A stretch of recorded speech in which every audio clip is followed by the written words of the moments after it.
In the early 1900s, Jefferson County, Kentucky was ravaged by the illness known as tuberculosis. The location was prime for the infection due to the wetlands that run along the Ohio River, allowing bacteria to flourish and spread. At this time, there was no known cure for the illness, and people were contracting it at an alarming rate. One building in Louisville, Kentucky, was supposed to be a beacon of hope, a sanctuary for the advanced cases, and a place where the disease could be studied and defeated. This place is known as Waverly Hills Sanatorium. By 1912, 40 patients with what was dubbed the White Plague were moved into tents on the Waverly Hills grounds, while the hospital was in its stages of completion. Originally, the sanatorium was a two-story structure consisting of an administration area, main building, and 2 air pavilions which could hold 20 early treatment patients each. In 1914, a children's pavilion was added, raising the bed count by 50 and the max capacity to 130. The hospital was reaching capacity almost all the time, and with the goal to build a new building every year. By October 1926, we had a 5-story structure that could house over 400 patients. Waverly Hills was growing as fast as it could, but the cases kept coming in, and there was still no cure for the cause. Being there was no treatment available, the hospital specialized in tuberculosis simply by trying things like fresh air, pleasant conversation, rest, and nutrition to fight the illness. They were mostly trying to just keep infected people away from the public and contain the spread, while keeping patients' hopes up to survive. Despite these efforts, most never had a chance. Doctors of Waverly Hills tried experiments that were in some cases worse than the disease, exposing patients' lungs to ultraviolet rays, placing patients outside in the snow or up on the roof to take in the sun and fresh air. Some experiments involved using surgically implanted balloons to expand the lungs, and having to remove ribs and muscles in order to expand lungs further and let more air in. The bloody procedure was considered a last resort, and many patients didn't survive it. A room to note within Waverly Hills Sanatorium was 502. According to stories, a nurse was found having taken her own life in the room in 1928. She was 29 years old and pregnant. Speculation is that the father was one of the doctors who wanted nothing to do with her, and thus she became depressed. This wasn't the only event in room 502 that gave it a dark history. For in 1932, another nurse who worked in the same room jumped from the roof of the building. There are no records to explain why she did this, but rumors circled suggesting she was actually pushed. One of the most iconic features of the still-standing sanatorium is a tunnel beneath the building that led to the bottom of the hill. It was originally built to allow warmer and safer passage of supplies from the town to the sanatorium. The corridor was 500 feet with a set of stairs on one side for workers and a cart that moved along the stairs on the other. As the death toll at Waverly Hills began to grow and the need for morale among the remaining patients, the tunnel was soon converted into a passage to transport bodies out of the hospital. It was dubbed the Body Chute and the Death Tunnel. By 1955, with the cure for tuberculosis on the rise, the number of deaths had dropped as low as 42, but it was speculated that approximately 6,000 people died in the sanatorium. Waverly Hills has been the subject of many ghost stories and shows. It's still standing, and after passing owners a few times, you're now able to tour the property. A piece of history frozen in time from a much more tragic life in Kentucky. I only hope... Hey! Oh, hey. What are you doing on my channel, man? You talking about Waverly Hills? I love talking about that place. I just thought it'd be fun to hang out on your channel and say hi. Would you talk about the experiments? Oh, yeah, sorry. Did you talk about the nurses? Yeah. Did you talk about the death tunnel? Of course. Did you talk about the death tunnel? I just said yeah. No. The Death Tunnel. This stupid movie that was made for Waverly Hills at Waverly Hills. Why don't you take that one? Gee, thanks.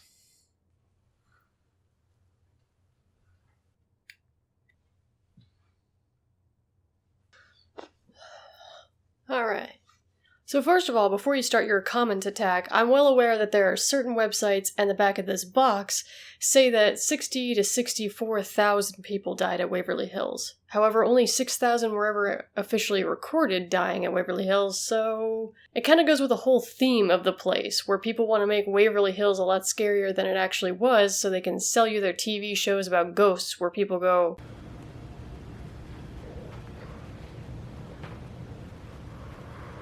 "Oh, did you guys hear that?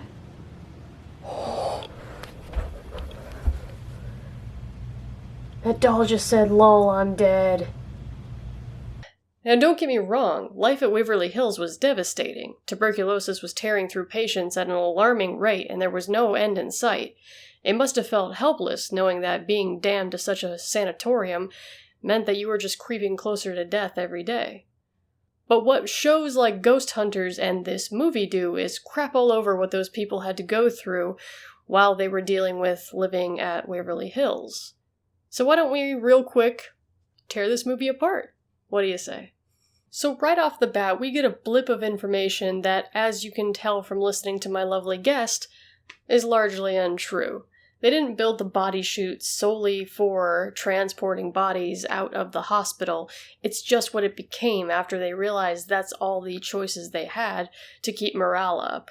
Also, the use of the word monstrous, I think, is unnecessary here. The experiments only went on as a last-ditch effort to try to save somebody's life when they didn't know how to cure the disease. It wasn't just a bunch of guys trying to kill people while playing doctor. Another monotone-colored woman is running for her life. If you don't get that reference, you should watch my Fantasy Island movie review. It is real good. She grabs a shard of glass and just goes bonkers on somebody we can't see out of frame, before cutting to one of my least favorite phrases in movie history, based on true events. Basically what that means is, Waverly Hills existed. That's about it. We fade into a flashback from 1932 that turns out to be just a nightmare from this girl, Heather, who fell asleep in class while the teacher was talking about the sanatorium. Which sanatorium? I don't know. The movie never says Waverly Hills, and it's actually not on the back of this box, either. It makes me wonder if they didn't have the rights to say the name? I don't know. The professor here says that over 60,000 people have died of TB in this county alone. Now, I thought it was the sanatorium where everybody died. The county is kind of a larger place. We get some random shots of the hospital, a cart rolling around, and some vague crying, before we cut back to Heather leaving class. Now, already, the timeline in this movie is jumping all over the place, and I don't know when anything is taking place. As Heather is leaving class, a mystery man hands her a flyer that's speaking about an initiation at unnamed spooky hospital.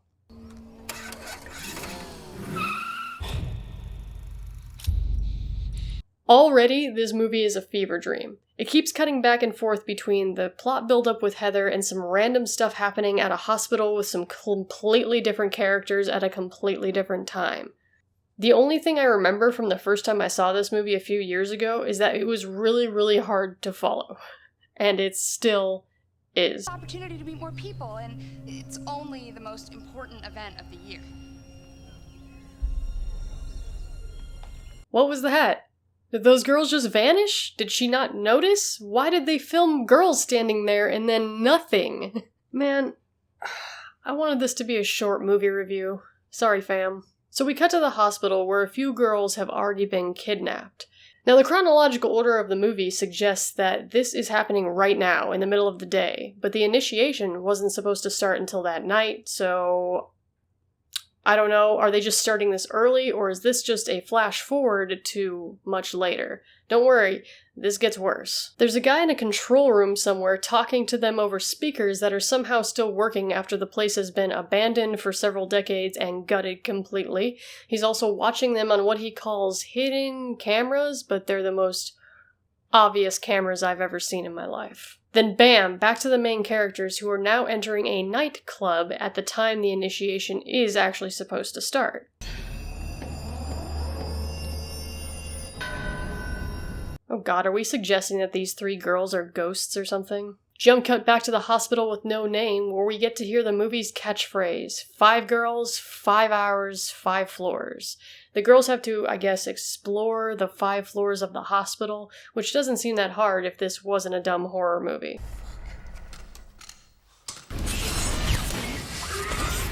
So never mind, the main guy who was running this whole shindig I think just died and then got taken over by a ghost. Oh, okay, so those girls weren't ghosts, they're just 3 of the 5 girls who are now trapped in this place. The movie just apparently likes to add in nonsensical jump cuts just to confuse the audience. Yeah, I'm sure all those photos are still all over the walls at an abandoned asylum. The pictures are calling this place RJV Sanatorium. Sure, Jan. For a Dr. Richard James Vanguard, a not-a-real guy at Not Waverly Hills. Sorry about that blinking light, my batteries in it died, so it does that, and even the remote control can't turn it off, so I had to just put it on the floor.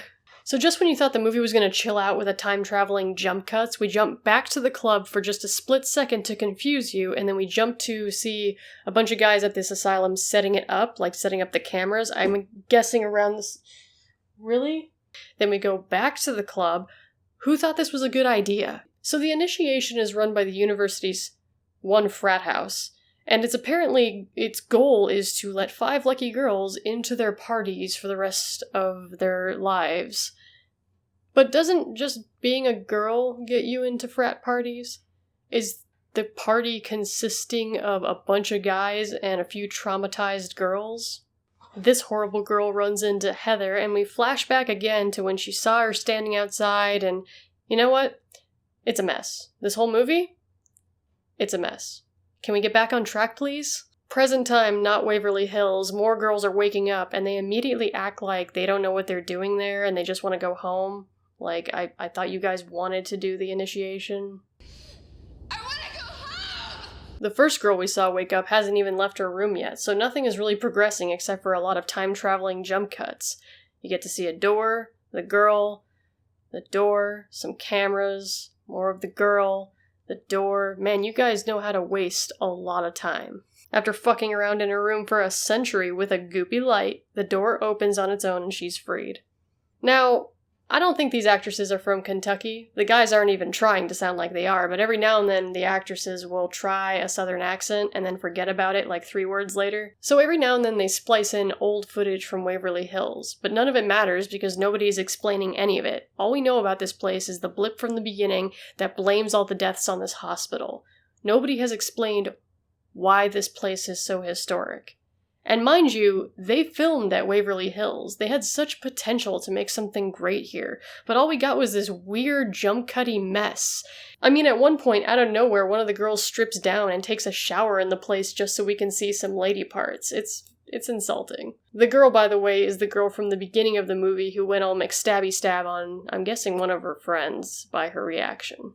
The real nurse who jumped from the roof of the building is referenced sometimes, but they really never explain anything about her. It's just something that Heather mentions because she knows about it from her dream or something.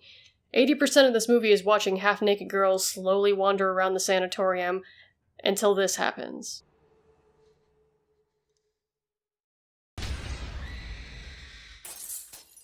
More confusing things keep happening like this.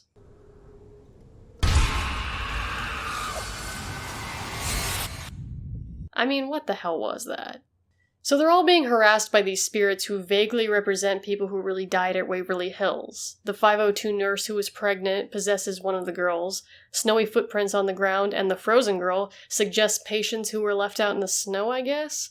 It's all there, it's just a lack of explanation and coherency really makes it hard to follow. If you didn't know anything about the real story, this would just seem like a bad dream after eating too much pizza at night. Okay, so Heather explains that she has this amulet that you wore at the sanatorium when you were infected. She said she got it from her mother, and her grandmother had one as well. You following so far? Because this gets worse. When she explains it, it shows that dream sequence from the beginning in 1932 of a little girl and her mom in the car.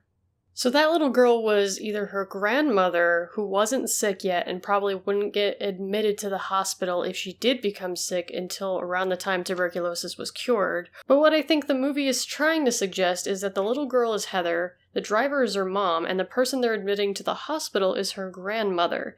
But since this was 1932, that would make Heather somewhere in her 80s. Now, either way you look at it, that doesn't make sense. Also, this huge historic hospital that is in Kentucky, the place they all live, suddenly every character is realizing this is where they are. Really? Heather just had a class talking about this place, and we're over an hour into this movie. Are you insane? One of the girls gets electrocuted while storming down the hall. I think that's pretty great. Heather finds newspaper clippings that explains the doctor who ran this hospital used the body chute to secretly get bodies out of the hospital and lied to the public saying that they were being cured. And then she goes, "Wait, you knew this? Then why did you bring us here?" to this guy friend who came over from the outside, I guess. Why didn't she know this? Wouldn't everybody know about this? It was in the newspaper. Also, who cares? What does that have to do with all the ghosts that are running around murdering you guys? So we discover that all 5 girls are related to somebody who either worked or lived at the hospital. And all those people died at Wacky Waving Waverly Hills, so they're all now dying in the same manner. Heather and good guy character run up to the roof to find Tori jumping to her death, like our rooftop nurse, leaving only Heather. So the good guy is related to the evil doctor who ran the place. The doctor had infected a nurse, Heather's relative, and the nurse died of, I'm guessing, tuberculosis. So now Heather, in present time, is getting sick. You see? Once the stupid jump cuts stop, I start figuring out what the plot is. The two find the death tunnel. It only took 95% into the movie that's named after the location. They use it to try to escape, but uh-oh, Heather suddenly realizes that she died a long time ago. She was, in fact, the nurse who was infected, and she was the driver in the car. What? She's been a ghost the whole time, and somehow didn't know it up until this point. Come on, we're gonna find the cure. There already is a cure. And besides, she's a ghost. So we see the two walking away into the forest, and then we get a shot of Heather dead on a bed in the asylum. What the hell even is this movie? Hey guys. Thanks for joining Mort and I on this fun adventure. Mort, if you're still looming, do you mind sending us off? Stay safe, everybody. Don't talk to ghosts. And join me next time, when Tiny Frank does open heart surgery on me to cure my clicky knees. Be well. Hey guys, it's Mort from Mortis Media here. Sorry for taking over the start. I really hope that you enjoyed the video. If you did, you know what to do with the like and the sub and the bell icon and the comments and stuff. That'd be pretty neat. Huge thank you, of course, to Lady White Rabbit for inviting me on today. It was a lot of fun to work together on this project. If you like unexplained mysteries, we have 20 stories of unexplained mysteries over on my channel. We narrate them 10 me, 10 Lady White Rabbit. It's going to be a lot of fun, and if you are so inclined, I'm sure you'll find a link in the description. That's all from me. I really hope that you enjoyed, and hopefully I'll see you on my channel soon enough.